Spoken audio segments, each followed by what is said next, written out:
All right, everybody. Want to welcome everybody to our January 10th platform. I'm excited about what Monique's got here for us in just a little bit. We have ourselves arguably one of the biggest turnouts that we've had for one of our educational programs in the last couple of years. So, Monique, testament to you and what you're going to be putting out there for us today. Before I do turn over the program her way, I just wanted to thank those who have contributed a lot so far to this educational programming. Monique obviously spent a lot of time together putting all of this together.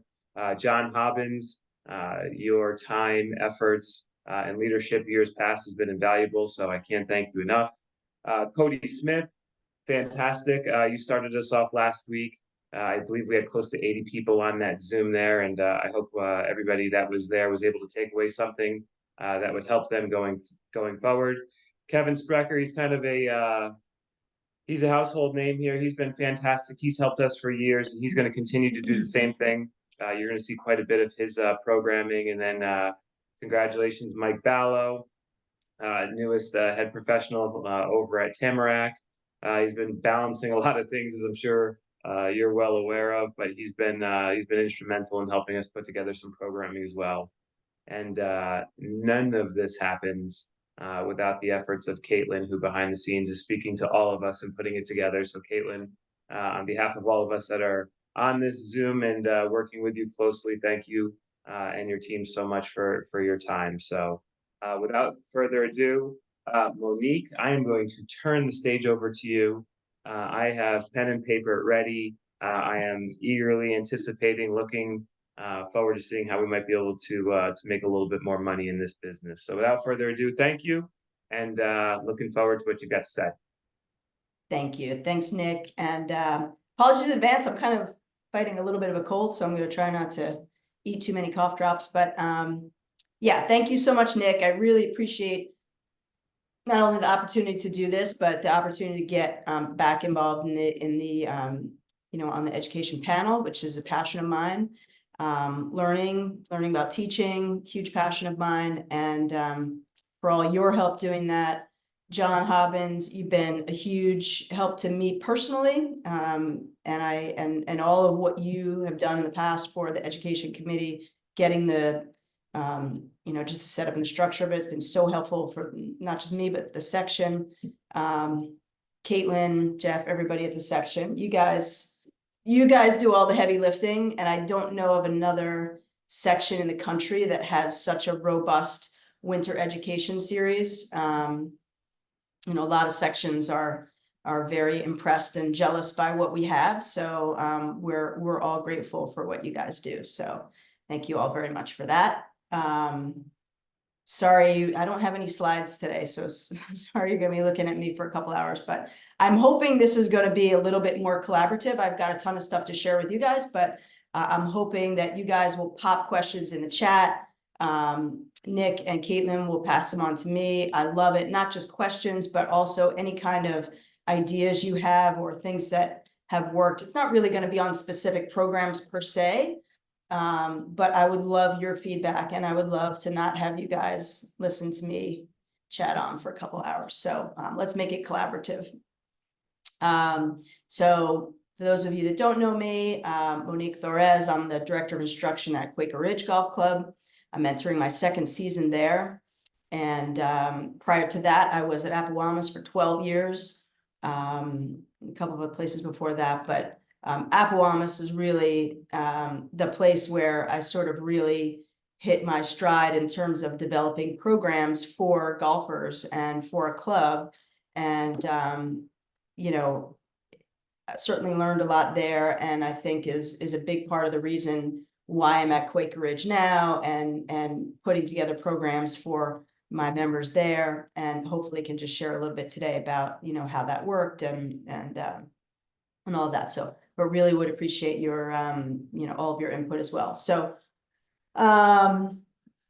so COVID has been really, really good to golf professionals. I'm sure we've all noticed that, not just in our pocketbooks, but in our lack of work-life balance and not spending time with friends and family. But it has been very good to us. Most clubs have a lot more members now, and or certainly more members, so which has presented certain challenges, but it's been a good time to be a golf professional. I mean, you can make a lot of money. I think we're always, I was just at a seminar a couple months ago with the GRAA, and we were talking about, all really successful like people from the industry, but we were talking about how do we bubble proof as best we can our industry, right? Because times are good right now, but inevitably as it goes, like, we're going to hit, little valleys in there. And so to the extent we can bubble proof ourselves by creating good programming and by having good habits for putting together the things that we do, like that's only going to help us in the long run. So January, start of the year, it's the time for me. I kind of start in December, but it's the time for me where I start to think about my time goals and my income goals. So do I want to make more money? Do I want to make the same amount of money, but maybe work a little bit less or a little more efficiently? Do I want to maybe sacrifice and maybe make a little bit less money, but have better things in other areas? So those, and we're all going to have different answers for that. So, optimizing our time is important, because you don't need 5 members that take lessons every week. You need 150 members that take, lessons a couple of times a year. Then your book is full, right? That's it. So programming, for at least how I perceive it, is trying to create a very wide base so that you kind of bubble proof, because people, get sick, your members get sick, or they take new jobs, or they have kids, or they somehow become less involved. And so we need to be able to pick up that slack in other areas. And I would rather have, and I do have a wait list where I want to be able to say, I'm going into work on Saturday. I got however many lessons. If someone calls at the last minute and cancels, I want to have a wait list, because I don't, that's time I'm not getting back. So if I can fill that, that's helpful. So anyway, season is 35 weeks long or whatever, give or take 40. Some of you teach all winter or have year-round jobs. How many lessons do you want to give a day, a week, a month, that are going to meet your income goals? And I think that's something that I've certainly learned over the years, from my own like sanity and health perspective. Like, we don't always want to give the most amount of lessons. We want to give the right amount of lessons for you, which might be a different amount of lessons for me. So anyway, hopefully, as I think about time goals and income goals, it's a little bit of both. And today we'll talk about, and I hope you're going to contribute to this as well, to how we can achieve that. So Appowamus, when I was there, and so most of you probably know Appowamus, it doesn't have a dedicated driving range. And I used to hear this all the time. I had to make any money there. You don't have a driving range. First of all, we did have a driving range. It was just on the first hole. But how do you make money without a dedicated driving range? The answer is, in the 12 years that I was at Appowamus, we had a 638% increase in our lesson income across all golf professionals. Now, I was director of instruction there. I obviously taught a lot, most of that, honestly, but everybody got better. Every position at the club got better. Everybody made more money, which, if you're doing things right, that's what you want. Everybody makes more money. Everybody's more successful. So I always like to say, a rising tide lifts all boats, right? Because if I can't give the lessons, so, so-and-so wants to come for lesson and I'm not available, maybe they take a lesson from the, one of the assistants or whatever. So, so that's how I view it. So how did we do it? How did we increase our lesson revenue 638%? I think of it as we trained our members. We trained our members to take lessons, right? We gave them a really good product. We gave them quality. We gave that product had value, the instruction, that instruction had value. Our members felt cared for. They felt valued. They felt safe with us. And ultimately, what we taught them made a difference in their game, right? Because no one is they might come to you because you're the new pro or they like you, but they're not gonna keep coming to you if they're not getting better. So those are kind of the components that I thought when we say we trained them, they learned that when they came for instruction, individual instruction, group instruction, that it was good value to them, and people will pay for good value. That's the truth of it. You know, I'm sure you guys know this in your own lives, right? I'm going to go to a service or a product or a, you know, a whatever, some kind of service provider. If I feel more value, I'll pay more for that. So we'll talk a little bit about that towards the end, but, so in terms of the business, we called this, I remember spitballing with Nick in his office, a couple months ago about this and just what kinds of things we could offer. And I talked about the business of program development. He's like, I love this, you know, because I don't think we talk enough about how to make money doing what we do, right? Like there's some thing where we're not supposed, you know, we're golf pros, we're in the service industry, not supposed to talk about money, you know. I love what I do. I'm a passionate teacher. I'm very passionate about what I do, and I love teaching, and it's my, you know, career and what I love to do. But you know, I'm here to make money. I'm here to, you know, provide for whoever I need to provide for, and have a good life. And there's nothing wrong with that, right? So, business of program development. So we have two separate skills. We've got the instruction part, which is, you know, how well you fix golf swings or whatever you do. And I think, unfortunately, that's what we spend most of our time talking about in the industry. We go to seminars, and it's like, oh, how do we fix a slice or whatever? But you can have the best knowledge and information about whatever specific thing about the golf swing and still not be financially successful, right? So making a living at golf instruction is, I'm gonna say it, you know, this is what I say in my quiet voice, you know, separating people from their money. How do we get people to come and spend money with us?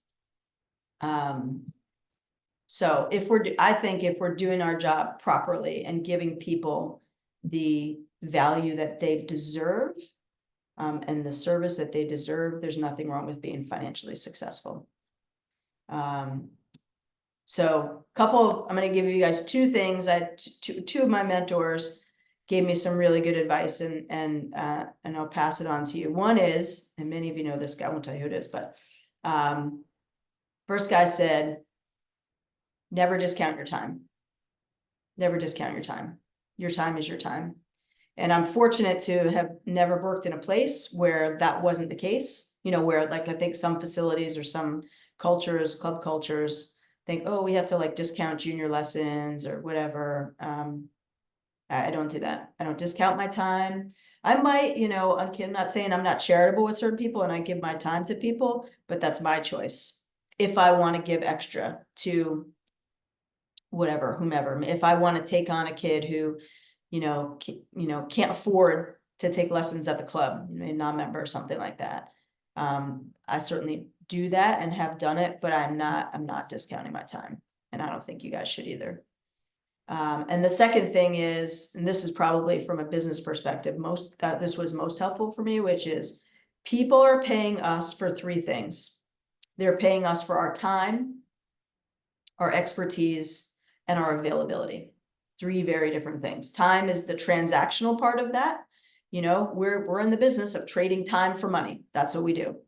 And I don't think you have to spend too many years on the driving range, 12 hours a day, to figure out that there's got to be a better way to do that.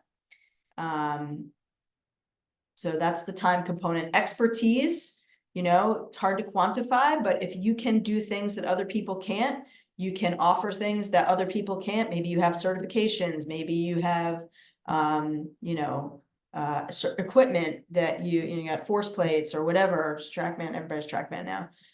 If you offer things that other teachers don't, even other teachers at your facility, that's an advantage, you know. So I'm not afraid to leverage that. I don't think you should be afraid to leverage that. You know, so just know your value. And then the third piece is availability. So people are paying you for your availability. Think about what do they call that with toll, when you're going through the toll booths, like traffic, you know, they're paying, car charging more to go into the city now, right? At certain times, because everybody wants to go into the city at those times. Everybody wants you on a Saturday and Sunday morning, right? Golf pros, we all want our lessons on a Saturday and Sunday morning. I don't actually know of anybody who charges, maybe there are, that charges more on certain times, but I don't think that's out of bounds, you know, that's your time. And I think that there's this perception that because we are in the service industry, that we should just be available all the time. And I probably lost decades of my life giving that to people and realizing that, you know, there has to be a balance with that. And so your availability is finite, because we only have so many hours in a day, right? So I'm just saying, I'm not telling anybody how to do this, but I'm just saying, consider that as part of the equation. When you're thinking about pricing. So, before we get into the kind of nuts and bolts of it, I think I see maybe a question. I can't. Caitlin, was there somebody there who had a question? Yeah, we've got a question of when do you feel like you may have priced yourself out? Depends what you mean by priced yourself out. If you raise your rates and you lose 30% of your business, but you're still making the same money and you're freer, have you priced yourself out? I don't know. I don't know that you have. I think it's tricky, right? It's tricky at clubs, because at clubs we all have to maybe there's certain norms or certain, you know, like we can't charge above or whatever. And maybe that's arguably true, but I just have never seen it that way. I literally have never seen it that way. I charge, you know, or I have charged what I feel, it's a balance, right? I charge what I feel is reasonable, but also justifiable. So for me, you know, where I am, the results that I get, or how I teach, or how happy people are with my teaching, how much time I have spent educating myself, how many hundreds of hours I've spent with other teachers and doing all kinds of other things, which I'm sure you guys do a ton of too. That has to be justified.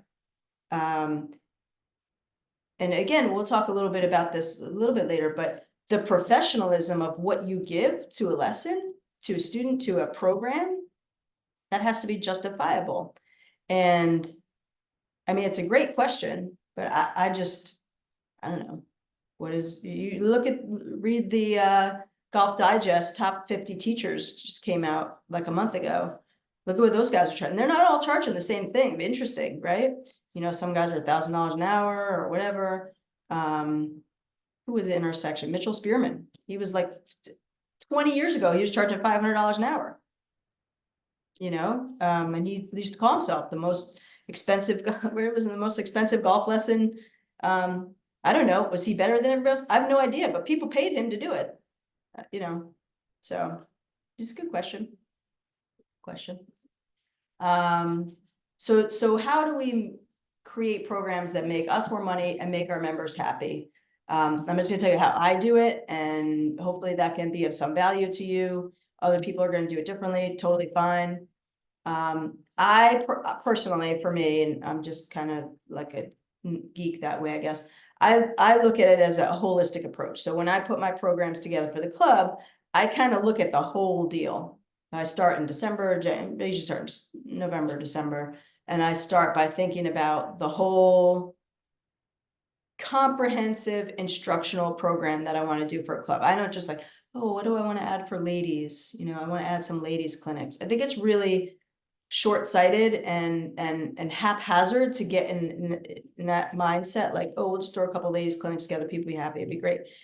The way that I've always done it is I look at this comprehensive approach that brings all kinds of members into the fold. So I want to engage more members. I want more of my members. I want to see more of them. And that protects me, right? That's how I bubble proof myself, right? I also want to maximize my time, right? Clinics versus private lessons. Now, I shouldn't even say it's not as fun. It's a different intellectual and teaching challenge to teach clinics versus versus individual lessons. And I think when I first started teaching, I maybe felt like I was more interested in individual lessons because I felt like I could get more done. I don't necessarily feel that way anymore, but they're just different. And I very much enjoy teaching clinics. But group programming is the best bang for your buck that there is. I'm sure you guys all know that, but providing good value to students. And there's some students that won't take individual lessons for whatever reason. It's too expensive for them, or they just don't, that's not their jam. So I think we have to provide that, excuse me, as much as we can. So I look at, my approach is, and I think you can do it different ways, but my approach is I look at the whole season. I know some very good teachers that do it in quarters or semesters. They might do like some spring and summer, fall, or just, again, just straight seasonal type of stuff. Pros and cons, right? So your clubs better than anybody else, but the pros, which I like, is I know what I'm doing the whole year. I know on January 10th that I've got clinics that are, out as far as, I probably go till August with clinics. Sometimes I do some fall ones, but so that's cool. Another way to think of it is if you don't do it that way, maybe you do semesters, or you do spring and summer and fall, or you only release spring programming in January, and then you release your summer programming in April or something.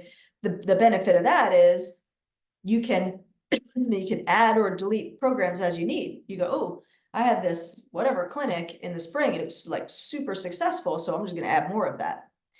So I do try to build some flexibility in, but I kind of look at it holistically is how I do it. So if you're thinking about a comprehensive instructional program, I think you got to look at what kind of programs have you had or do you currently have? Do you have a sense of what's worked in the past? How long have you been at your facility? I mean, it was tough for me at Quaker this past year. I didn't know what worked. I had no idea. They never had any, that was clinics and teachers there, the big teaching club, but I didn't know if people would respond to certain ideas. So you just kind of, just put stuff out there and, try and take people's temperature on what they like or don't like. And then as best you can, if it hasn't worked, really try to dive, like I keep a record of this clinic signups, and I look at which ones are successful. And if they weren't, they didn't fill up, try and figure out why that was. Did I not offer it at the right time? Was it a good idea, or just maybe a different day would work, or maybe I didn't look at the club calendar well enough and see that there was like a tournament or something. So try and, I guess, get curious about why something maybe has or hasn't worked, and then keep in your I've got like a notebook with all of my things that I've done in the past. So I actually have tons of stuff now that I've done in the past that I haven't offered anymore, but if I wanted to, I could go back and say, well, maybe I'll try this program again here. Maybe it's a different 5 years down the road, it's a different audience. So as far as adult programming, I kind of look at my target groups, well, couple things. I look at target groups, beginners, obviously big, low hanging fruit, mid handicappers, low handicappers. I personally haven't had a lot of success with low handicappers. Clinic wise, I think your more serious players are not really into clinics, but I think there's certain things you could do. I mean, I think I'm just making this up, scoring schools, or you could do more dedicated, maybe putting stuff or green reading stuff for your better players that might appeal. Speed clinics works for them. Wedge clinics that's worked for me in the past. So I think looking at those target groups and then looking at your interest levels, right? You got your dabblers, people who just come out in the spring that think this is the year, and then they take one clinic and you never see them again. You got more serious golfers, and I don't mean necessarily better players, but more serious. Like, these are your people that are going to come, they take whatever clinic you offer because they like you and they just like clinics. They just like that. And then, you know, again, the individual versus group programming on that. So Monique, I can try to, butt in real yeah, quick? yeah, for sure. A lot of people know this was my first year at Century, and you know, each time you jump to a different facility, you learn a little Yeah, something. for So sure. I had like an interesting aha moment. So when I had originally stepped foot on Century, before I spoke to anybody, I had a wonderful woman take me aside, and she says, Nick, I just need you to identify one thing. Yeah, what is it? We do a clinic every Friday. It's a pocket of women. So you're talking about like targeting groups. Yeah. He says it's sold out weekly. It's at a very specific time, and it's with a very specific pocket of women, and it cannot change. If you guys are happy with it, the last thing I want to do is change your happiness and your orbit. So I get there, and CJ Reeves takes me aside, and so does Frank Benzel, and they're like, listen, if you do anything, the one thing you cannot do is change this Friday morning clinic. Yeah. And I'm not connecting the dots yet.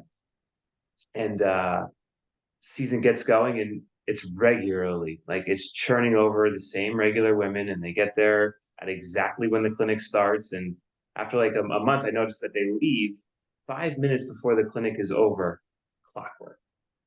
So we get like a rainy day, and CJ says, well, we're probably not going to get a whole lot of ladies today because of their hair. And like, I'm still not connecting the dots in my mind yet. So this is going back to like targeting groups. So sure enough, it's not really raining that hard, but nobody shows up.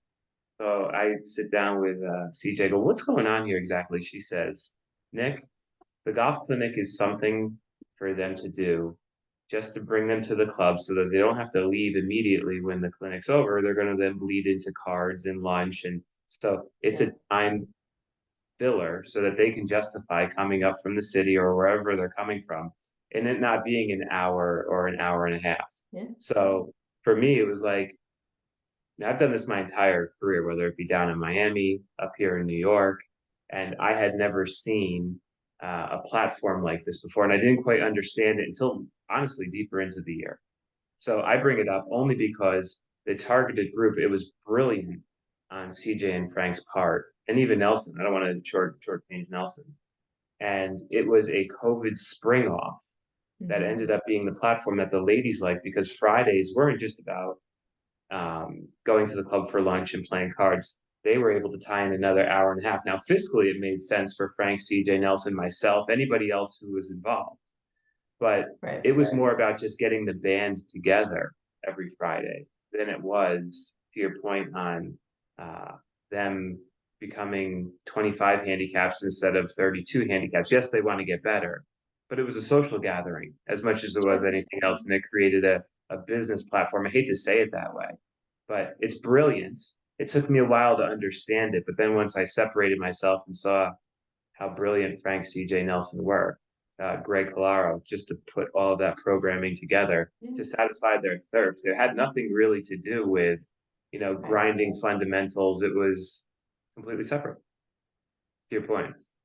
I love that. And it's funny, I actually realized something when I went my first year at Quaker. So like arguably the worst range, the lack of range, you know what I mean?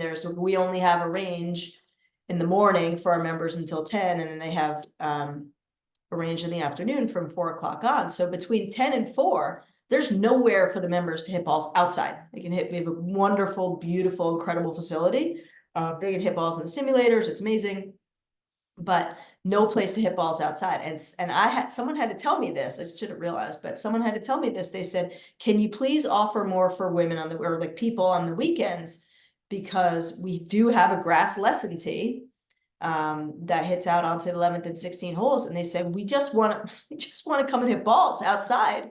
You know what I mean? Like, I don't think it would matter what I taught or anybody taught, that they just want that experience. I'm like, okay, like we can definitely do that. Like, but I think to your point, listening and seeing what people really want. Do they want to get better? You know, on some level, they want to get better. But what do they really want? They want to come hang with their people and then go play cards, have lunch, or whatever. And they want to come and be able to hit balls on grass on the weekends. That's what they want. You know, so win-win, right? Like, I do a clinic, you guys come and get what you want, and everybody's happy. So yeah, I think that's brilliant, Nick. I think it's really, really good. And I'm sure if you thought about that at your facilities, like there would be something like that, that you could kind of capitalize on, with a little bit of like, you know, thought and ingenuity. So yeah, this is super cool. Where did they go? Where did they go for the last 5 minutes? If you know.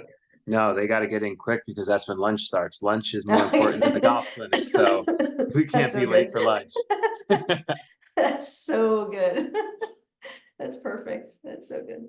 Yeah, really good. So I talked a little bit about this before, but I think your program should offer something to a wide range of golfers. I mean, there were literally members at Apo, and we had a lot of members. There were people that I saw in the spring. They would always come to my spring clinics, or they would always come to my short clinic, whatever the case was. I literally never saw them again the whole year. And it became kind of a thing where, you know, later on in my career, they're like, as I did see them, I'd be like, oh, and I knew them, and that was really important to me. And so, I mean, still is important to me. Like, I want my members to feel, everybody to feel like they are welcome and wanted, and there's a place for them. And even if you come out and play 3 rounds of golf and you come for your clinic, that's your experience at the club. That's how you think of the club. And when you go to write that big check every year, you go, worth it, you know? And they're like, hell yeah, it's worth it. It's worth it because I have a really good time when I go to the clinics, and I play my 2 or 3 rounds of golf, and I eat my lunch, and then that's, you know, that's good. So I think trying to reach all those people, and we're talking about business, so you're bubble proofing yourself, but you're also kind of guaranteeing yourself happy people. And I know that there's like, the PGA used to have this thing called the revenue scorecard. I think as far as I know, it's being updated at the current time. So the revenue scorecard was just something where the idea was they were trying to figure out a value for you, the golf pro, you know, because a lot of clubs, they look at it as like, we got to pay Monique a salary, or Nick a salary. That is a direct expense coming out of the club's, you're a line item in their budget. And they're like, well, what are we getting out of this? Because we're not even getting a lesson income out of this. So what are you getting? Well, the survey, PGA, or what is called the revenue scorecard, was attempting to, you know, quantify that, because we all know what it is we do. We are with the members. We're the front face for the members all the time. We know they're not going to be there if they have a bad experience. So, and lessons are part of that. So people who take lessons, and I don't have the number, but members who take lessons or instruction are X% more likely to retain their membership than members who don't. So, you know, they spend more money at the club, not just on the clinic. They spend more money on food and beverage. They spend more money in the shop. They retain their membership. So it's a really, really important part of what we do. And not just for our pocketbook, but also recession proofing, also for the club, right? So, yeah, so that's kind of how I think of that. I also look at a mix of longer and shorter clinics, because you just have different members. You know, I did quite a few which were always really well received, but I did a lot of 3-hour clinics, not a lot, but an amount of 3-hour clinics, like I'd do a 3-hour short game school. For a few years, I did a 3-hour putting school, just putting for 3 hours. You're obviously only gonna get a certain type of member that wants that. You don't need 35 members, you need 6 members who wanna pay you for 3 hours, that's it. So, and then I added on, single, like, I just call them single session clinics, 1-hour clinics, which probably most of you guys are more familiar with. They're just, because there's people who don't have 3 hours, but they want to know a little bit. And actually, it was really good for me as a teacher because I had to think about, let's say I did a 3-hour putting school or something, but then I'm gonna give just a 1-hour quick hit putting clinic. I better think about the top 2 things that is gonna make Joe member better in 60 minutes. You know what I mean?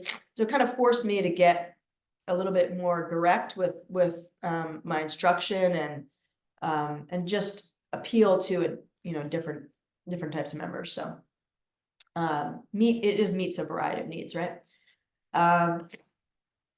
Series versus individual. Like, do we want to give a like a 6-session series for like, new golfers, 6 sessions or whatever it might be? The good news is, or the pro, I would say, of that is, I'm in a Zoom meeting. you're getting people. Well, I think you can get people better in 6 sessions than you can. This is why I did it. I used to do 8 and then 6. You're getting people better. You have an opportunity to touch them more. So my view was, well, if I'm taking beginners, let's just use that as an example. No beginner is going to get better in 2 sessions, or like, they're not going to get good enough. Somebody who's never held a golf club, they're not going to get good enough in 2 sessions where they're going to really get a hook for the game or whatever. So I was like, well, we'll do more, because I get more touches and all that stuff, useful. But then, the inevitable, well, I can't make 2 of those sessions, can you do makeups, or can I get prorated or whatever? It's awkward, right? So, people want to get prorated. I don't prorate anything. That's it. Those are the dates. I did start to get smarter, and towards the end I said, okay, let's say it was Thursdays at 10. I do Thursdays at 10, 6 sessions. And then I said, okay, this is a makeup date that I'd finish my 6. I'd give a 7th session. And I said, this is makeup date. If you can't make any of those, makeup date is the next day, the next Thursday. And that's the only day. That way people felt like I was not being so, strict with my time, although there's no reason that I should have to feel badly about that. But let's be honest, we're at clubs where it's really hard to tell people that. So that was kind of how I got around that. But then I, for a long time, I just went to individual stuff. I'm like, I'm out of that business of, series clinics. And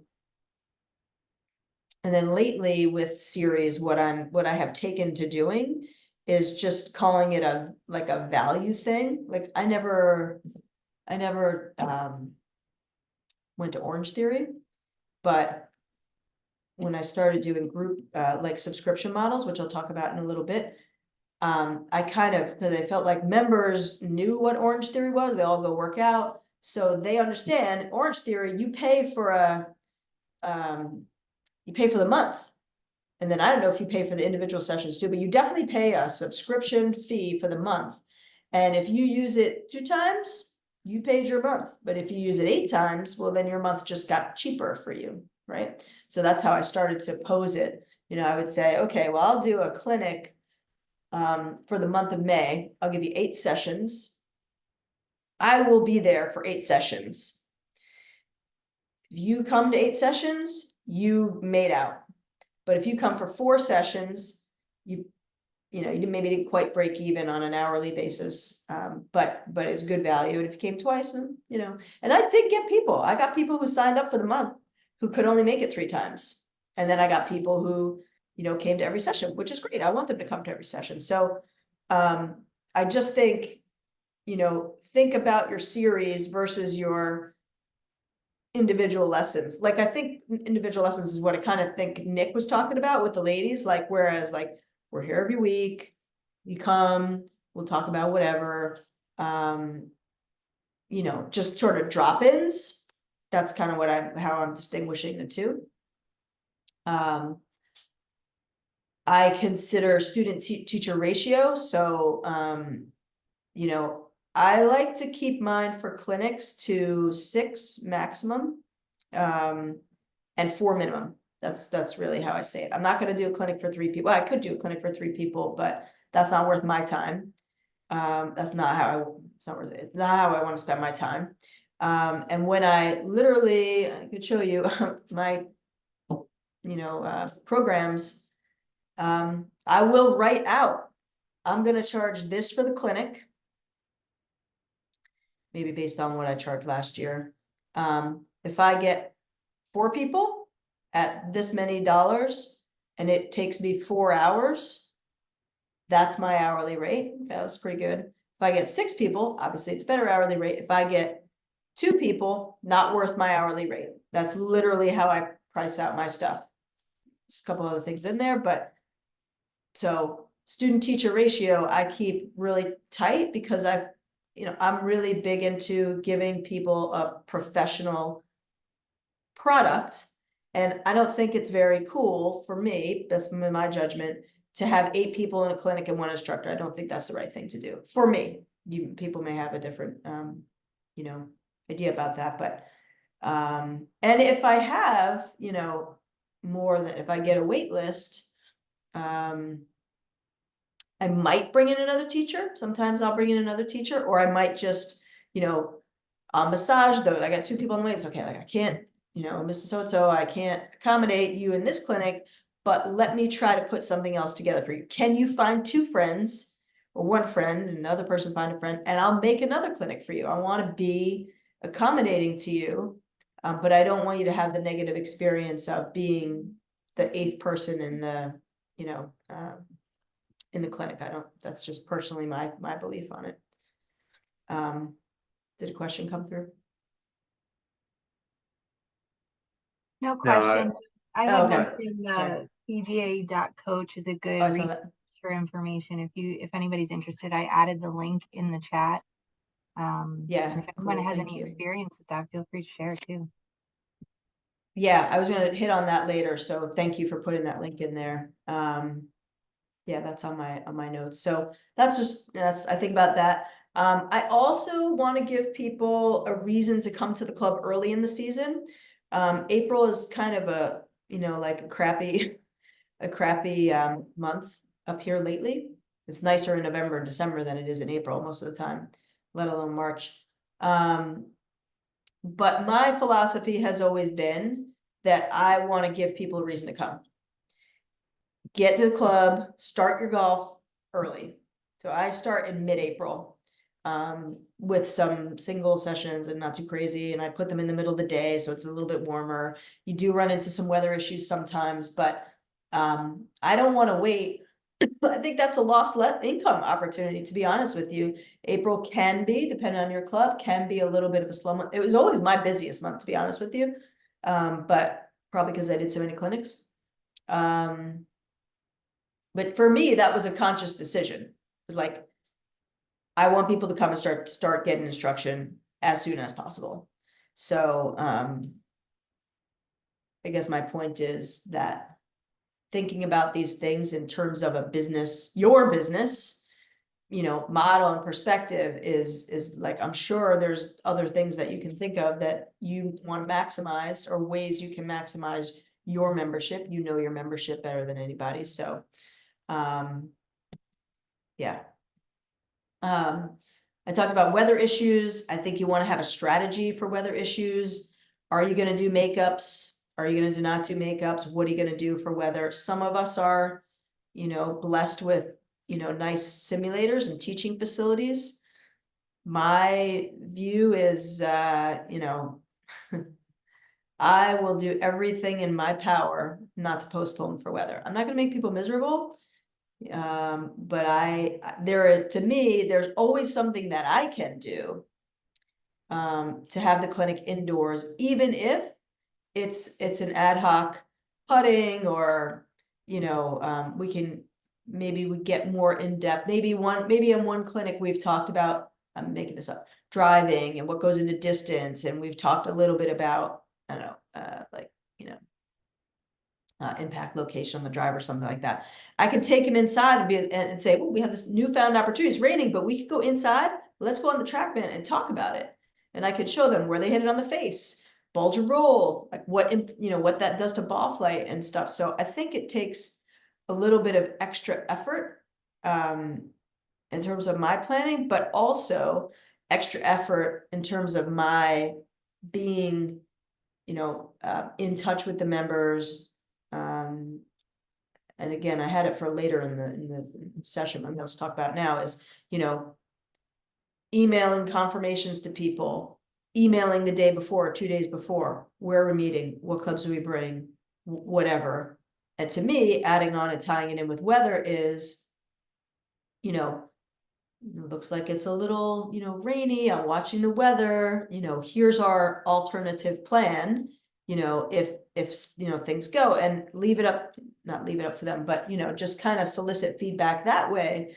And, keep them in the process so that it doesn't feel so bad to them to say, okay, we can't go outside today, but let's go learn something. That to me, not only is that good member stuff, but it's protecting my income. I do not want to give back a day in my schedule. Number one, I don't have a day in my schedule to give back, but number two, I don't want to give another day. I've already blocked out that day. People have paid me for that day. I need to give them the value for that day. And I don't feel like trying to coordinate 6 people's schedules or try to get a makeup, and we're doing the thing in August instead of April, like we should have done. So that's my philosophy.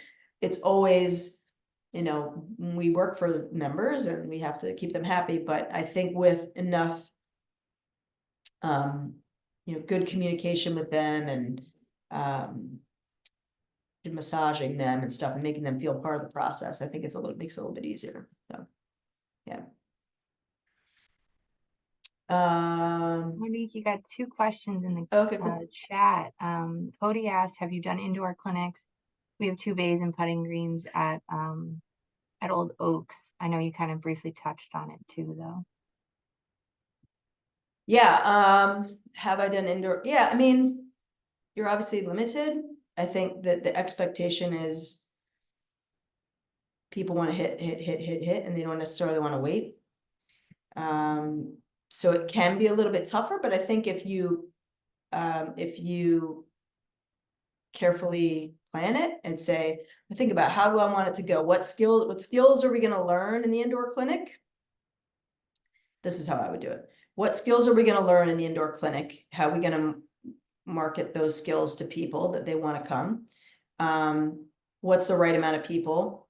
If you have 2 bays, you probably 4 is the right number. I think, because someone's going to be hitting, what else can they be doing apart from hitting? Well, they could be doing drills. Somebody need to show them a drill. Someone's gonna be doing a drill, someone's gonna be hitting, you're gonna switch, whatever. We're gonna take some time to talk about some things, like that takes some time. I think you can do it successfully.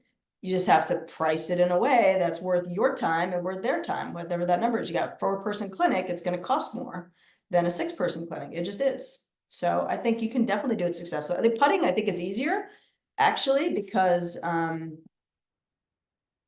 there's so many, this is how I think about it. There's so many individual skills in putting, it's like face management and like, path and speed and stuff like that. So there's so many little, and I got I got like 6 million teaching aids, and probably 4 million of them are for putting, because I just think there's so many putting gadgets. So you can literally have stations all over your indoor bays, or people could just be in stations, set stations up for people. I mean, you do it outdoors too, but I think I've done that successfully. So I think it comes down to planning, Cody, like, how well can you plan out your, curriculum for that? And then how can you price it and how can you make it appealing to members? I mean, yeah, for sure. I hope that, if that's not what you're thinking, just put another thing in the chat. And then you had You another said- question from Tim.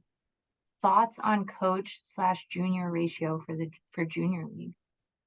For junior league? For Yep. junior league, have never, our assistants always did junior league, so I wasn't like directly involved there. I don't know if you're talking about for clinics or you're talking about for the actual, when you go out on the course. So I'll try to answer that. Clinic, like junior clinics, most clubs that I know have at least two assistants or two people teaching junior league when they, when they've come to go to other clubs. And I think some clubs have, we always had parents kind of involved. I assume you mean for like supervision and or safety. I think it depends on your kids, is what I think. We had, I'll just tell you my experience. Student coach ratio. You mean student do you mean like if you've got a team of 10 kids, how many coaches should you have? Is that what you mean? Sorry, Yeah, I'm so trying to we read the just chat. added, we have 2 coaches for over 20 kids, so. It's a lot of kids. And PGA Junior League is like the littles, it's like 7, 9-year-olds, like safety is like a big thing. So can you do it? You can, but I think you've got to be really strong in how many, what you're doing with the kids. If you only have 2, then you're only gonna have, this is how I would do it, only have 2 lines of kids. Let's say you're doing a clinic on the range for your 20 kids, and you only have 2 coaches, that's fine. But 2 lines of 10 kids and only 2 kids have clubs in their hands. You know what I mean? Like the others are behind the line. That's for me. I wouldn't have any kids like swinging objects, and I wouldn't have more than 2 stations because number one, I want to make sure what you're doing is what we want you to do. Whatever your teaching philosophy is about teaching a kid a golf swing, I want you doing that thing. And I don't want, if you only have 2 teachers and you have 4 bays where they hit or 4 stations, you don't know what those other 2 kids are doing. And you certainly can't be paying that much attention to the fact that they're not killing each other in those other 2 bays. So this is the way that I recommend it. And when I always trained our assistants to teach clinics or whatever, it was like 2 lines, baby, and the rest of y'all are on which butt's on the ground and the club's on the ground. That's how I would do it. Yeah, safety. I mean, people can't. That's like the worst thing when your kids get brained with a golf club. Hopefully that. Yeah. Okay. Cool. Yeah. So I can't read the questions when they're coming in, but I see that they are coming in. So I've got a question here. What are the biggest changes you've seen in your business post-COVID? Is it more clinics, more lessons, or clinics around beginners? I think the general golf IQ is lower, much lower. So I think there's been a lot more of like, what is golf? How do we, yeah, beginners for sure. A lot more, just a lot busier, individual lessons are busier. Clinics can be busier, could always be busier. I think you offer 100 clinics a year, I think they'd be booked. But I think a overall lower golf IQ. These are people who didn't belong to clubs, or if they did belong to the clubs, they weren't the primary member. So what we got was, during COVID, I was at Appomattox. We got a lot of wives who had played and they all wanted to start playing. It was amazing, great stuff. Or we got like members who maybe they played 5 rounds a year, and they now were working from home, and so they could play 55 rounds a year. And they're like, this is the year, we're getting good, so, but a lot of like, I didn't see personally, I didn't see an increase in avid or experienced golfers taking more lessons. I saw a big influx of beginners and dabblers and didn't see them so much taking a lot more instruction. That's for me. But I think that's an opportunity, right? Because it's an opportunity to engage with more of your members, or maybe newer members, and it's an opportunity to show them how to be good members, right? Like, what do we do when we come to the club? We show up at, 30 minutes before our tee time, and then we warm up, and then 10 minutes before our tee time, we're on the tee. You have the ability to train them to be the kind of members you want. And those members and beginners in general are so thirsty for that information, particularly women. And I can't wait. In March, we're going to have a program on women programming for women golfers, and I can't wait to hear Amber Richardson and Alexis Hios talk about that, because we are a different population, and there's things that women worry about and think about that are not what men think about, and they're not what we're all experienced golfers.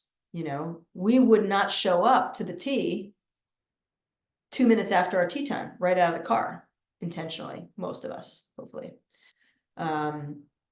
So people don't know until you train them to know. It's not really their fault that they don't know that. Very few clubs in the country where there's a strong culture of knowing what golf is. Most golf clubs are like, and there's a lot of new members at all these clubs, thanks to COVID and some other things, and membership always turns over, where, developing the golf IQ is a huge part of what we do. This is besides golf programming, but yeah. And it's a great Monique, question. I got an outside the box question. You and I have had similar paths. When I started my career at Winged Foot, the junior programs during the summer months were incredibly large. I mean, it dominated, I'll call it the golf business during the summer months. Pivoting over to Brayburn and Century, where junior programs really aren't nearly as robust because the kids are going away to sleepaway camps. I've noticed in my own career having to change my platforming in order to adjust to that. You going now, I'm assuming Applebaum's had a massive junior program. Massive. Yeah, it's renowned. We all know that. And now Quakers, I'm assuming, is very much in line with what I'm accustomed to. What have you done differently because of those two clubs having different platforms for your well-being? Awesome. Yeah, I mean, that's awesome. You thought of something that wasn't even on my outline, but I love it. And that was the biggest thing, when I was having discussions about going to Quaker, it was like, well, it's a Jewish club, so the kids all go to camp. Like, and the mantra of, like, even the members, they're like, oh, we can't have a junior program. Cause they're just like, we just can't. And I'm like, I don't even understand that. Like, we're gonna have a different junior program. It's gonna look different. We're definitely having a junior golf program for sure.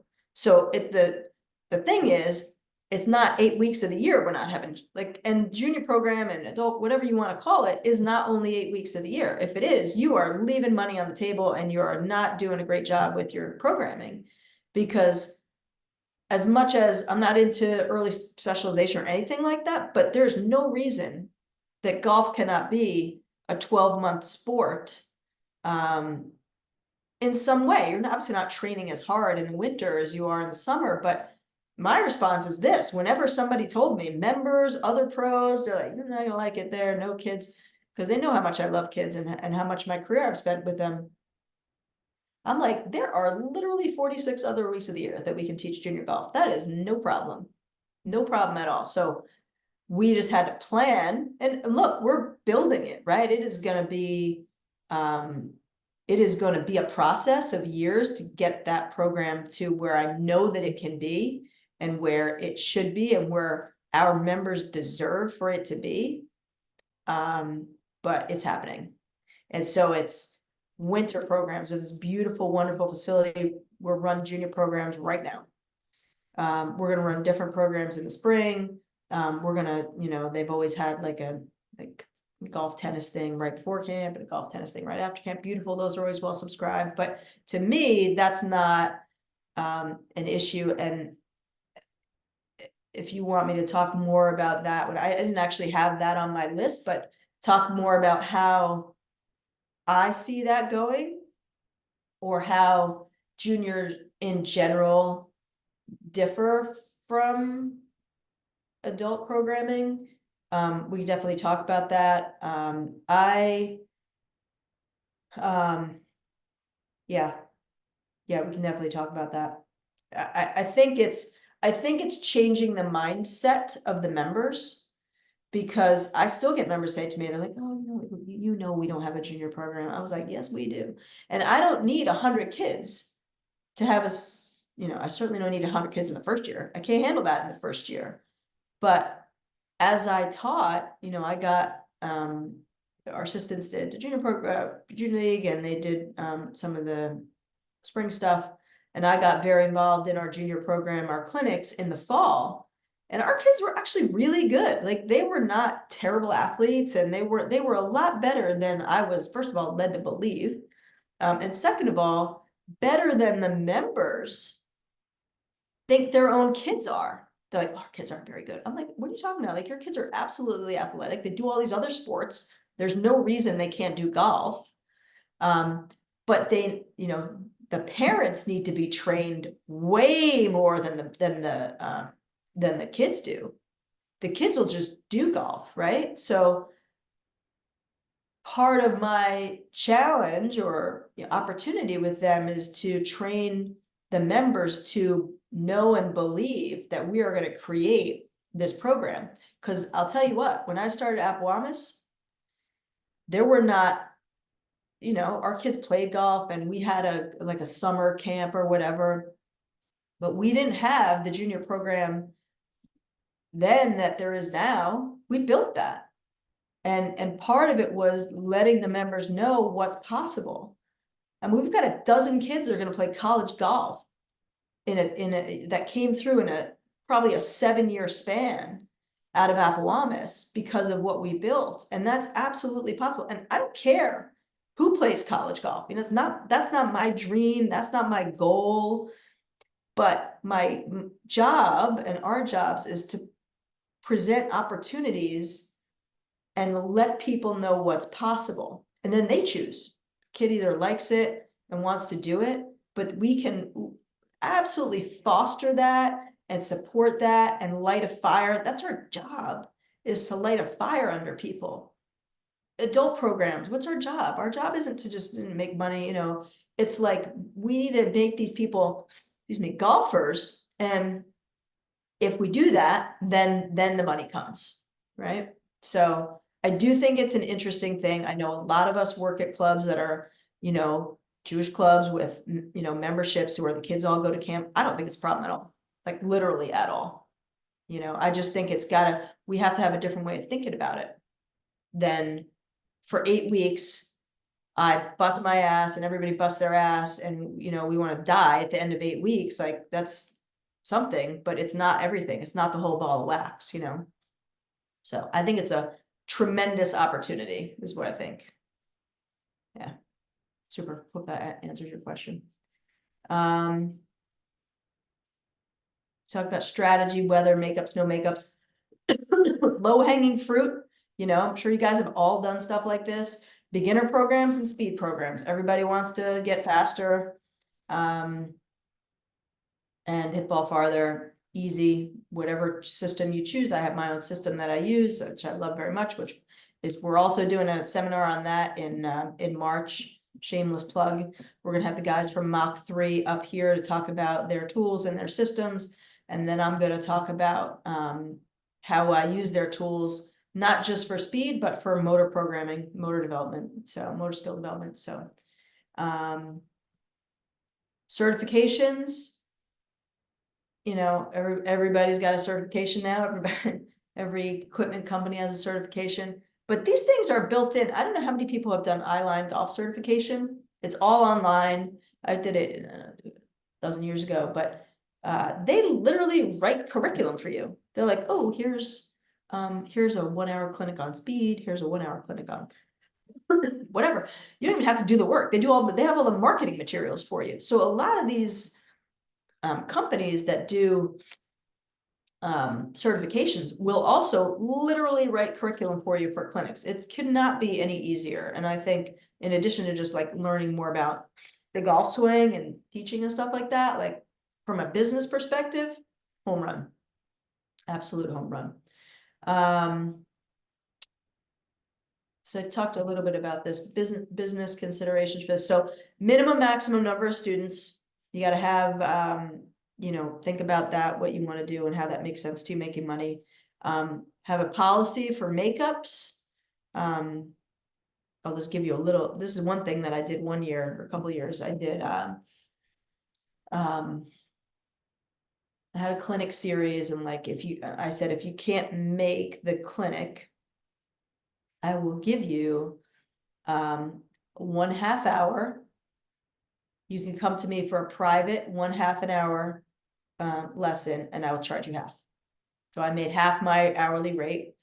And the people got a makeup. And I really found that actually there's only a couple people that took advantage of it. So I didn't end up losing any money really, but that felt right to me at the time to say, okay, this is how I'm gonna offer to be a little bit flexible, but you're gonna pay something extra. And people didn't have a problem with that. So that was one thing I did.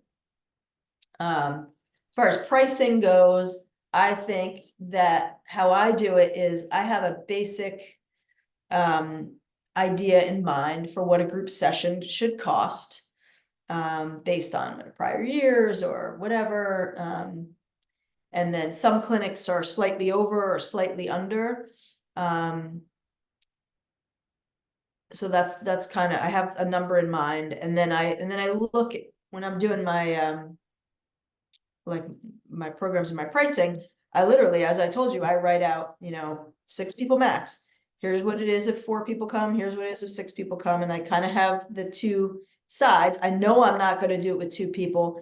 I might do it with 3 people, maybe. But I'm always going to make sure I'm still making at least my hourly rate. If it's 3, I don't like to do that, but sometimes I will. And then I kind of play with the numbers a little bit and I go, well, okay, so let's say someone pays $100 for a clinic. And it's however many sessions. And then, so the first thing I look at is what am I making? That's literally the first thing I look at. What am I making? And then I look at, and then I turn around and I look at what's the person paying for? They're paying $100, but they're getting, making this up, 5 sessions for whatever, that wouldn't be right. Say they're paying $100 for a 90-minute session, 90-minute clinic. Does that make sense for them? Or they're paying $450 for 6 90-minute sessions or 6 1-hour sessions, whatever it turns out to be. Does that make sense? What does that mean? What are they really paying per hour? And then I kind of compare that back to my basic model. What should that cost? And I just try and make sure that those things don't get too far away from each other. You know, because I want to be fair to the members. I want to be reasonable. I don't want to, you know, I want people to feel they get value, and I think they do get value, but I want to make sure, you know, my needs are taken care of too. So that's kind of how I do my pricing. Those are the things that I look at with my pricing. Because I think that too many times, and I remember this with PGA Junior League, some assistants coming to me and saying, you know, we're charging like the X or whatever. Is that a good number? I'm like, well, I don't know if it's a good number because I don't know how much time you're spending doing it. And I don't know how much you're giving value for that time. So maybe it is and maybe it isn't. But let me show you how I do it, you know, and they were grossly underpriced. And I'm like, that's not, look at what parents pay to, you know, play like, I don't know, I'm not a parent, but you know, what do you pay for a soccer league? Whatever, whoever has kids, like, what are you paying for a baseball league? You know, if anything, golf's undercharging. So. Anyway, I can't see the question. Thoughts on what lesson packages? Is that the question? Yeah, what are your thoughts on lesson packages, buy 5, get 6 type of deal? Wrong. Don't do it. Well, I mean, don't do it if you're charging your hourly rate. In other words, if you're like, pay my hourly rate 5 times and get 6, for me, absolutely not. No chance. No, I'm not discounting it. No. Why would I do that? So, I mean, I sound like a jerk saying that, but like, why would I do that? I know that's the culture at certain places because people feel like they want a deal. Like, I don't get a deal when I go to the grocery store and buy butter. Maybe sometimes you do. I don't know. I'm not for that. Maybe some people are for that, and maybe some people can take the lead on like arguing of why that's a good deal. But that's teaching people that your time is not valuable.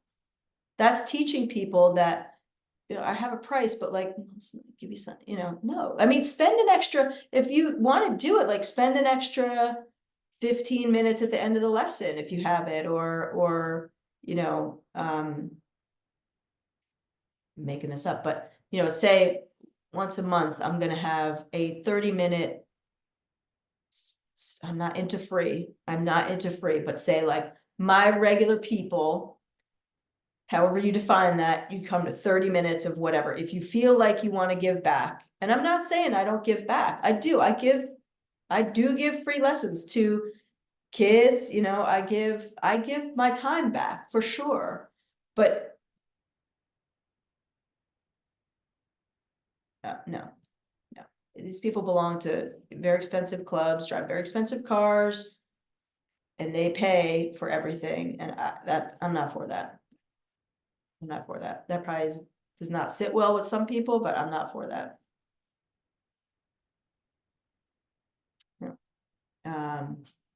Maybe you feel like, maybe that's what your club does or whatever, but no. Do not discount your time. Michael Breed.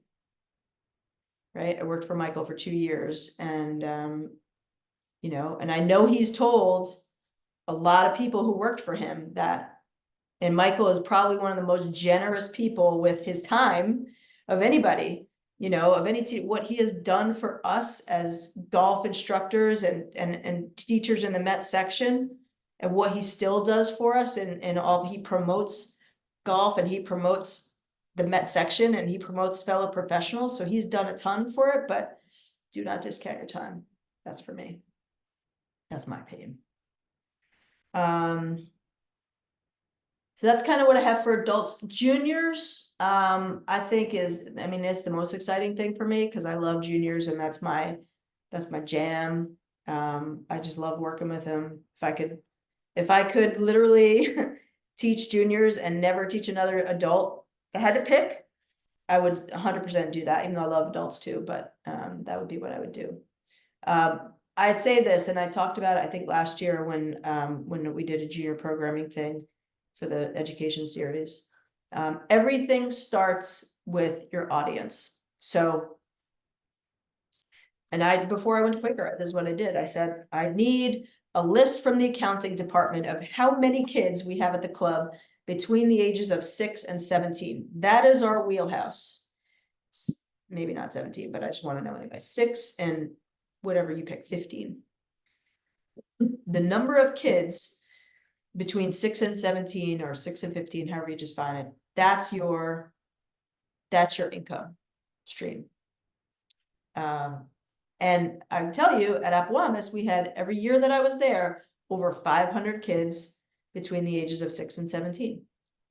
And we maybe in our programs, we might have touched 300, some of them more than others, but Quaker Ridge, we have 185 kids. That's plenty of kids to run programs and give golf lessons and have a great junior program. So if I were you looking to build a junior golf program or looking to make your junior program better, I'd be getting a list from the accounting department of every kid between the ages of 6 and whatever you pick. And I would be making a database of parents. I use Google Contacts. I went into Google Contacts and I typed in every single parent.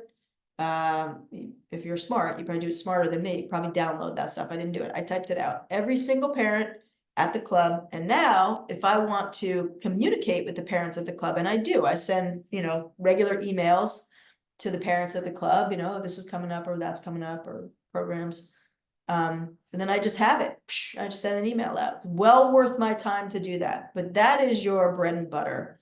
Because I'm sure there are kids on there on that list that don't participate in your programs, and you could pick 1 or 2 or 3 more of those kids off, and then you're just multiply that by however many months and years you're teaching them, and I always say, happy kids is happy moms, is happy members.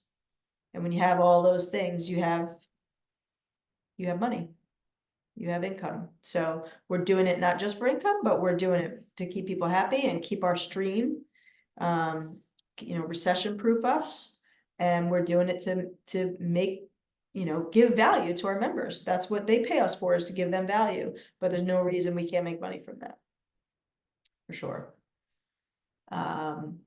US Kids sales, we sold US Kids at Apo, and we do it at Quaker. Our US Kids sales in the 12 years that I was there went up 783%. So if somebody gets, what do they call that? Deferred comp from, US Kids, that's a nice number.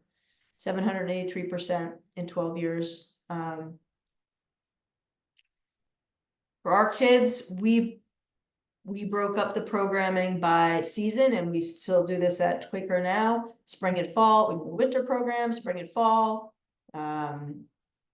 Transition in spring into after school programming, PGA Junior League programming. We had a huge summer program that started slowly and built and built and built and built. And now, so yeah. And we had a mix of individual instruction and clinics and all that kind of stuff, camps, all that kind of stuff was pretty cool. I think for your junior program, you have to look at how many instructors you can dedicate. This was always a delicate balance for us. And I'm using Appomattox because that was our biggest, it was a huge junior program, couple hundred kids. So we had to always be thinking about, if I wanted to add a new program, I first got there, we didn't have we didn't have a summer program. We had the camp, the club ran, which for there was like, the kids did like 2 hours of golf a week, and they did some squash and pool and all that stuff. But we didn't have a separate golf program. So the first thing I did was go in there and create a summer program, and I had to think about, okay, I want a summer program. How many hours a day is it going to be? Who's going to teach it? All that stuff. And as the program grew, it was always a challenge of how many teachers can we had more kids than teachers. If we had more teachers, we could have taught all 500 kids without a doubt, no problem. And I don't care whether we had a dedicated range or not, we would have found a way to do it. So, a lot of clubs, and we were blessed at Appomattox, we had a lot of assistants, and we added assistants over the years to help with that. But a lot of clubs, they don't have the budget, they don't want to hire. But I think that if you are at a club like that, we don't have a lot of staff, you could, if you were going to develop a program, a really robust junior program, you could game it out. I don't know if anyone's been to level 2 US Kids. I guess they have it online now, but this was one of the cool things they did. I wish I saw it early in my career, as I had to do it first. But they do a really nice job of saying, okay, if you run these programs, it's X amount of money. So what I'm saying is, if you're at a club that doesn't have enough staff, or as many staff as you would like to run junior programs, you can say, this program brings in X amount of dollars, and I don't know if the club takes money or doesn't take money, but it only cost, like, how much does it cost to get an intern? You get an intern, you get housing, you get an intern. How much does it cost the club? $5,000 for whatever hourly rate they're making for the whatever. What I'm saying is you can make a budget for your junior program and show the club why it's worthwhile to bring in another instructor. Financially worthwhile to bring in another instructor, not to mention it's worthwhile because our members want it. Our members want this service for their kids. So I think if you're doing enough background and legwork, you know, you can absolutely make that happen. Was there, Caitlin, did another question come through? Or maybe I Yeah, answered that it. one from Gabe. Thoughts on junior certification programs at a club, red hat, green hat, etc., to allow more adult type golf privileges during the season. Do you see them? Mhm. Do you use them, and what's your experience with that type of model? Yeah, totally. So you're talking about like, well, I think you're talking about, like the TPI hat system or something like that versus, which is cool. I've never done that before, but I always wanted to, like, I always wanted to make it. It's too busy and couldn't ever really figure out how it would work. But I love the idea for sure. I know obviously you were at, GPC and they do a great job with it. A wonderful job with it actually.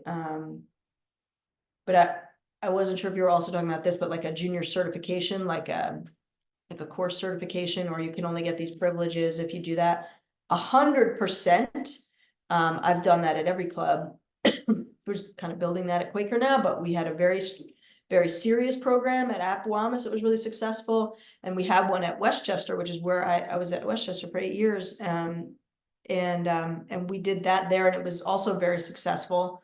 I'm not sure if you mean like successful financially or successful in terms of the club or, you know, structure and stuff like that. I think it's both. I mean, we didn't do it for free. How we ran it was, I ran it a couple of different ways. So when I first did it, when I first like conceived of the structure of it, it was clinic based. It was like, okay, it'd come to 4, the kids had to come to 4 separate things, an hour each, and they paid for it. And it was like a skills evaluation. Like, you got to be able to show me that you can chip it, you know, within 20 feet of the hole from whatever, 30 yards. And we had a little test for that. And then kind of what the problem with that was the kids, they couldn't come. Oh, Johnny can come like this Saturday and that Saturday, but he can't come the other 2 because he's doing whatever. So it just got a little difficult to manage on a clinic basis. So we then went to an individual certification process, but we had very well established criteria for that, which might be different for every club, but you know, ours was some skills based, mostly pace of play based, etiquette, rules. And in fact, as we went on and as we developed the junior program, the rules became a much bigger part of it.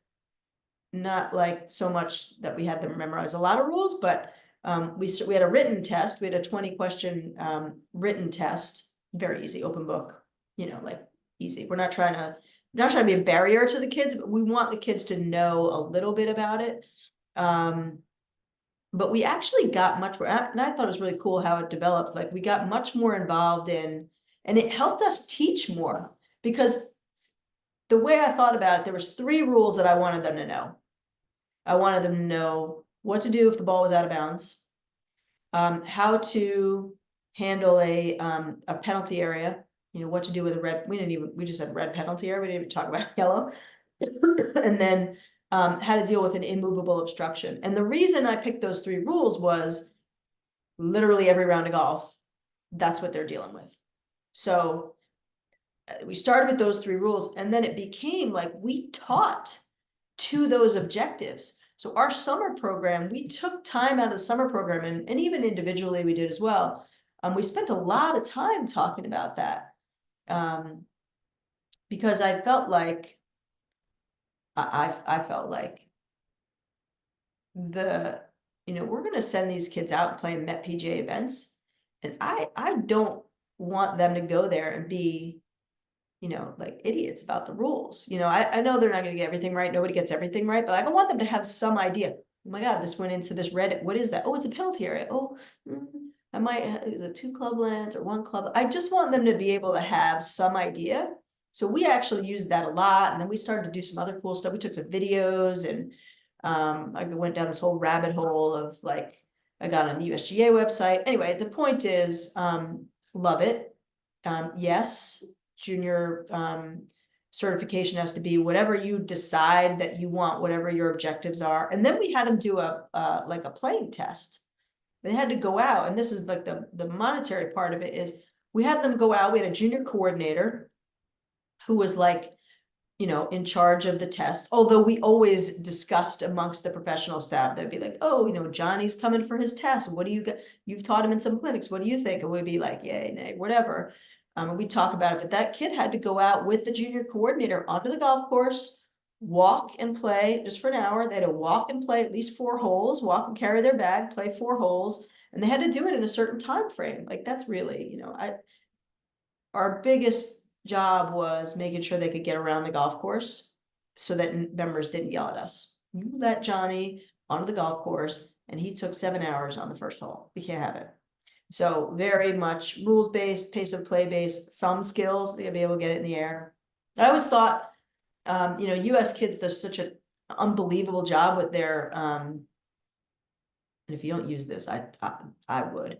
The player pathway, so it's an app, if you're not familiar with it, they have an app where you can even import. They'll import your juniors for you. Just get a spreadsheet, an Excel spreadsheet, send it off to them. They will import the kids into the thing for you. And you literally open your app and it says everyone starts at level 0. And to pass your level 1, to be a level 1 certified golfer, you have to do you have to chip it, say it's skills, chipping, pitching, putting, sand, on course, whatever. Putting is the easiest one, and I'm happy to remember it, is for level 1 is you get 5 chances from 2 feet and you have to make 2 of them. And then you have 5 chances from 10 feet and you have to putt all 5 balls from 10 feet and make a cumulative score of 13. Right, so you can have some 3 putts. And so they have this very skills-based thing. And I always thought that it would be a cool way to do that for a junior certification. And interestingly, what I had tried to build initially in the clinic thing where I talked about junior certification, like, you can show them some skills. It was like that. That's exactly how I envisioned it. So I think that, yeah, you can do some cool stuff with junior certifications, and I think you can make money doing it. And your members will be happier that their kids are, and then kids will want to do it. We had kids thinking, oh, I turned 10 this year. Can I get certified? Well, I'm not sure if you can get certified. Are you ready? You think you're ready? What do we need to do to get you ready to be certified? So it became a thing that kids really wanted to do. And I think it takes time to, if you don't have a certification program at your club, it's going to come as like a culture shock to people. And you say, oh, your kids just can't magically go out on the golf course. Well, no, they can't. They got to take this test and they got to, whatever. So I think that, yeah, I mean, home run, total home run. For sure. I hope that answers that. I didn't really talk about the hat system because I don't use it, but I'm a huge fan of like all the stuff that TPI's done, and I know GPC does very successfully, and I think they have testing 4 times a year and whatever, and it's a big commitment for a club golfer and a club professional to run. I never found a way to do, I couldn't think of a way to do that successfully at a club, but I think a place like GPC where, doesn't matter, you can take the whole weekend, say, this is the weekend we're doing it, you know, I think home run, I'm a really big fan of that. Yeah, for sure, hopefully that answered your question. If it didn't, put it in chat. So, for me with juniors, and I think this is true, generally though, a written curriculum to me is essential. If you're gonna teach anybody, any group programming, you have to write a curriculum. It forces you to get clear about what you believe and think is important. And it sets the tone for your entire program, you know, what skills, I don't know if anybody knows Charlie King, but Charlie King did a couple of webinars, this is like way back, 20 years ago. He did this webinar that stuck with me to this day because I'm talking about it. But he said, we need to do a better job of teaching skills, because when people say, people quit golf every day. People take up golf, but people also quit golf every day. And people quit golf, not because it's expensive, not because it takes a lot of time. They quit golf because it's too hard for them. They stink. And nobody wants to do something they stink at, because you know what else is expensive and time consuming? Skiing. And a lot of other sports. You think about I don't ski, but you think about the amount of money people spend on their shares and their equipment and all that stuff. It takes all day and they're freezing their butts off out there. It's no less commitment, but they can do that better than they can play golf. And it stinks to not get the ball in the air or not hit it the way you want to. And so we need to do a better job. This is what he said, it stuck with me. We need to do a better job of identifying the skills that they need. And we need to do a better job of teaching it. So you better figure out, if you're going to teach, how to teach the skill of getting the ball up in the air, fixing stuff, whatever you believe in your philosophy. And I think a curriculum is really your you know, your pathway to that, or how you're going to do it.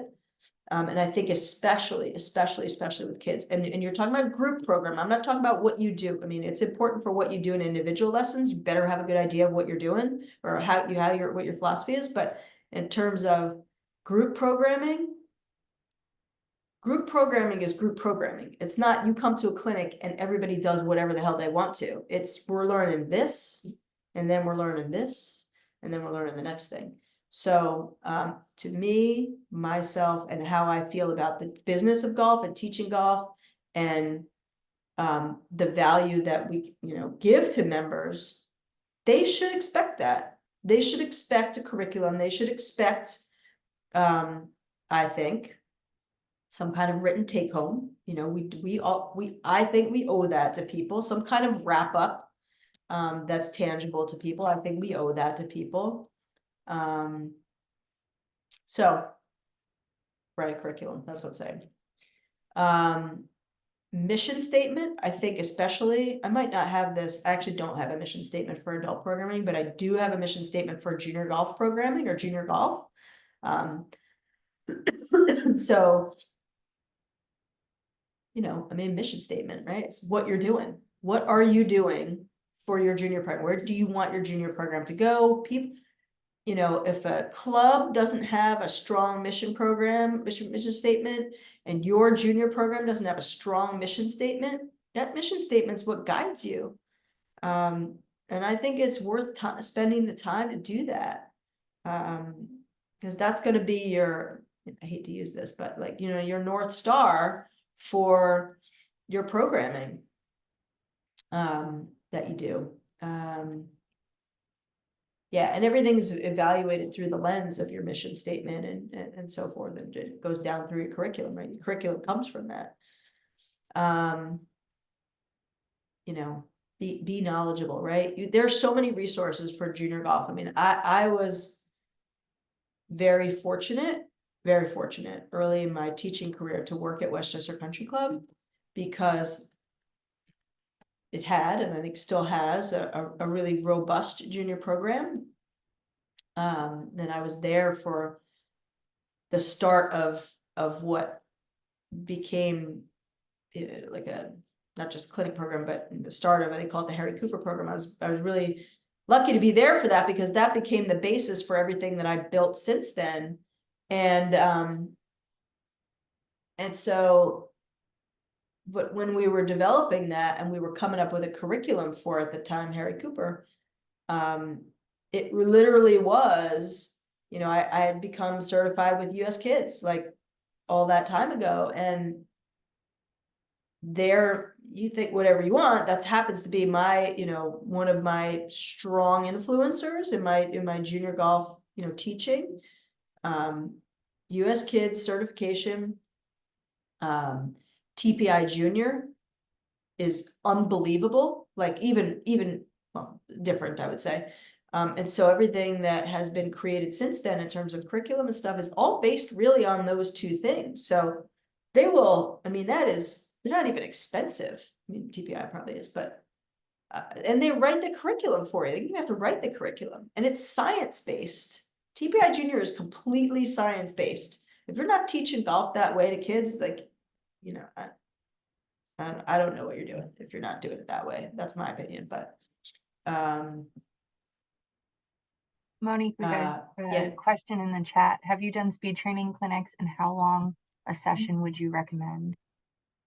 Yep, so I use Mach 3 for my speed training. I definitely have done them. You can do them in an hour. I don't like, I'm leaning now towards an hour and a half, but it's, you know, just to leave time on the other end for things, because the way that those clinics run is, it's a warm up, like a specific warm up, not just general warm up, specific warm up. Do a speed tech check. So get a baseline speed check for people, run them through some tool training, run through philosophy, and then run them through tool training to use the tools, and then speed check them again. And then, you know, as time permits, depending on how much time you have, do another tool, introduce another tool. So yeah, I mean, for sure. Speed training, great clinics. But I think, you know, what we have to do is say, like, you know, you're not just gonna come and get speed, like it has to be part of a program. So what I haven't done, and maybe you're asking this, is an ongoing training. Speed training, I've done individual clinics.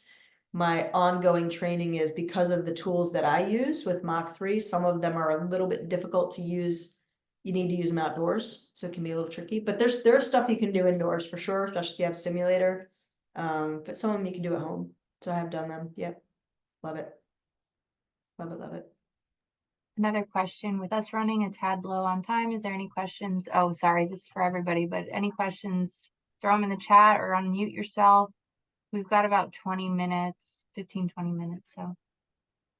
Cool. Thanks, Kayla. Yeah, great question. I always used, and you know, like, again, the junior program at Wellness, that is, you know, where we taught the most kids. We had I made a location schedule and a instructor schedule, because we had so many kids doing so many different things on a very small property, but we managed it, but it took a lot of effort. You know, it took like, you know, I mean, I was like the queen of spreadsheets, and then people make fun of me for my spreadsheets, but Wendy, if you're on here. But that was the only way we could keep everybody, like, you know, from not interfering and killing each other. So I just think my point on that is, like, the more, you know, organized you are, the better, for sure. And that, as far as the same business considerations appeal, again, business of golf programming, the same business, you know, student teacher ratio absolutely impacts your, you know, productivity and your dollar value. And then the business considerations, minimum and maximum numbers, things like that, you gotta keep that. I think you just have to be viewing from a really overall perspective.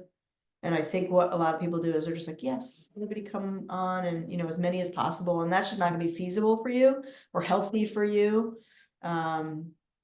So yeah. And then I want to talk about, I had a couple more things to talk about, but yeah. Monique, okay, there was I'm one more trying- question. Cody's Yes. asking, how do you screen players before speed training, and if you do, and kind of your whole process? Yeah, so the good news, what I can say about Mach 3 is, it's not a, you only move in the way that your body will allow, and you're only putting as much speed in as your body will allow. So we don't train when we're injured. And everybody from kids to adults can speed train safely with this program. I do know some people who have gotten injured with other systems, both other systems that are probably pretty big around here, you know, Stack and Speed Sticks. I know people have gotten injured with that. I don't know anybody that's gotten injured with Mach 3. It's a little difficult to get into, Cody, and I'd be happy to talk more with you offline about it, but there are no specific screens for it. But what I will tell you is you can only move those tools the way your body moves. We're not trying to be, and it will actually, and this is why we're doing another program on it, it will actually improve your motor skills and it will improve your ground forces. And I bought force plates to prove it. So, yeah, but no specific physical screens. I am TPI certified. I don't do TPI screens, for a number of reasons, but yeah, I mean, I feel like I could get off into a tangent about that, but I'll be glad to talk with you offline about that for sure. And we're gonna do the thing in March, so maybe if you can come to that, that'd be cool too. Sorry to not fully answer that. Like maybe you would want. So I want to talk a little bit about subscription and recurring revenue programs, because this is, I think, the next big thing, and maybe some of you guys are already doing it. I thought I tried to do it for a lot of years. I was like, I just couldn't like envision how I was going to do it, but I like now got it now, and it's been unbelievable. But the benefits are obvious. You want recurring revenue, and a number of benefits. Recurring revenue for you. Your students are getting better because they're getting regular instruction. So yeah, good stuff. And just to touch on PJ Coach and Modern Coach, like I don't know how many of you are on PJ Coach, but there is a course on there called the Modern Coach, which I've seen partially, but which I think is pretty cool. And if you're looking at programming, I just think there's a lot out there on PGA Coach and the Modern Coach that could be really valuable for you. And it is the winter and it is several hours worth of watching, but well worth it. But how I look at subscription programs is, and I've done it a couple of different ways, but building a subscription program is, what do you want to include in it? Like, what's the value going to be for the student? Examples: you want some on-course time, you want to build that in. You want to build in, maybe you want to build in a club fitting evaluation as part of that. Maybe you want to write a written practice plan for the student.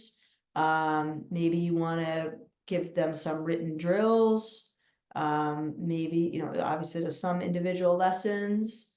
I'm sure those are just a couple of things that I'm thinking of, but I'm sure you guys have other things that you give your students. But that's the value to the students. And then it's, you know what that costs you. You know what the value of your time is, which an hour lesson costs you. How much time is it going to cost you to write take you to write a written practice plan? How much time is it going to take you to do club fitting? How much time do you want to spend with that person on course, right? So all those things have a time value for you. Maybe you're going to include text and email support, whatever it is you choose. And then that has a number. That's got a number. So is it exactly that? Are you exactly getting that? Maybe you are, maybe you aren't. I mean, I certainly wouldn't do it for less, but I'm not saying that's the limit on it.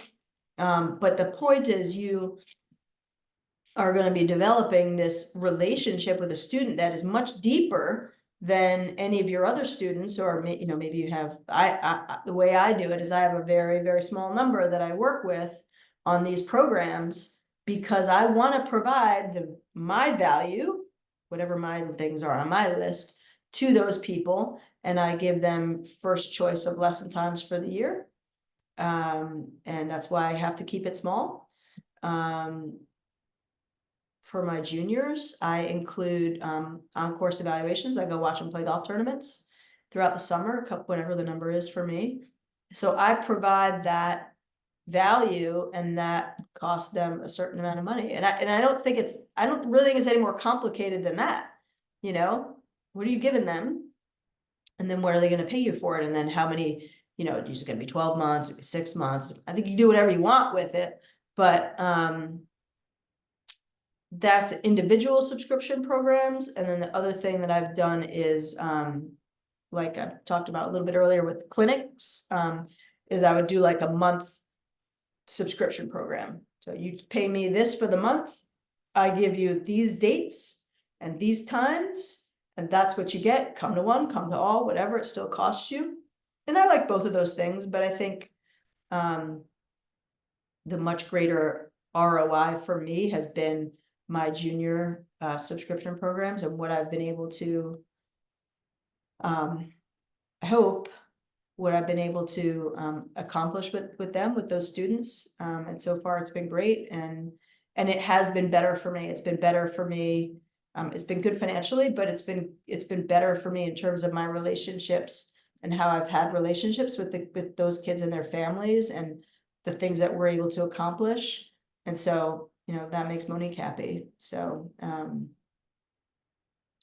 anyway, that's, pricing is like pricing, you price it how you want, but, yeah, so that's, I think, probably the biggest thing that I hear in teaching, when I go to teaching conferences and stuff, that's the biggest thing I hear about.